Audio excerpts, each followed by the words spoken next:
Look, I'm not typically one to panic during the early start of an NHL season, but there's one team that I'm ready to give up on already, and that's the Pittsburgh Penguins. Now, this offseason, a lot of people were praising the Penguins for a bunch of their acquisitions. Once they picked up Kyle Dubas, they acquired Norris Trophy winning Erik Karlsson, Riley Smith from the Vegas Golden Knights, and they also re-signed Tristan Jarry to a 5-year deal. Now, in my opinion, the worst move they could have made was that re-signing. Now, Tristan Jarry is not a bad goalie at all. I would put him somewhere in the middle of the pack. But when you have a defense that is more offensive based than defensive based, you can't have a guy that's middle of the pack like Jarry. His inconsistent play and inability to stay healthy is not what the Penguins needed for this season. And mind you, they also lost Casey DeSmith in one of these deals this offseason, and that's a huge loss for them as well. Now, with a guy like Jarry, you need to be playing him as a 1A, 1B type of goalie, and he's just not putting up consistent enough numbers for the Penguins to win games.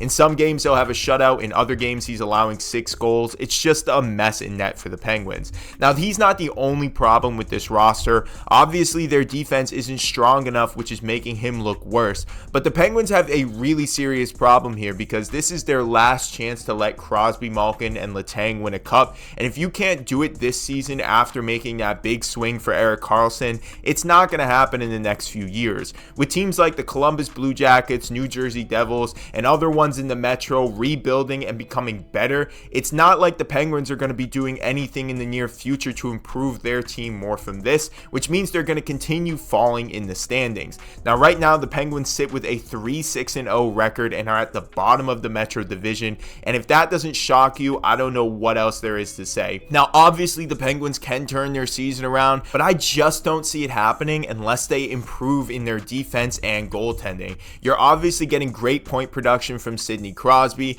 but Erik Karlsson looks like exactly what everybody thought. He had better numbers with the Sharks. He wasn't going to have the same kind of year, and everybody else on the team just looks a little bit slow. Now, what the Penguins really need to do is acquire some defense. I think that Jarry could bring them a little bit more playoff and regular season success if you build around them a little bit better. But having your top 2 guys be more offensive players than defensive players, it's just not a good look for this team. Now, obviously, their slow start isn't going to be their entire season, but I think this is a really good insight into how this Pittsburgh Penguins team plays. And if you're losing games where you have 42 shots on goal to the Anaheim Ducks, it's not pretty for your organization. But I want to know what you guys think. What do you think the Penguins need to do to improve their team? Is it their defense or their goaltending that's their biggest flaw? Or do you think that there's something else they can do to try and get them back into the playoff mix? Obviously, it's early in the season, so a lot can happen, but let me know what you guys think about this. Like the video, subscribe to the channel, and I'll see you guys in the next one.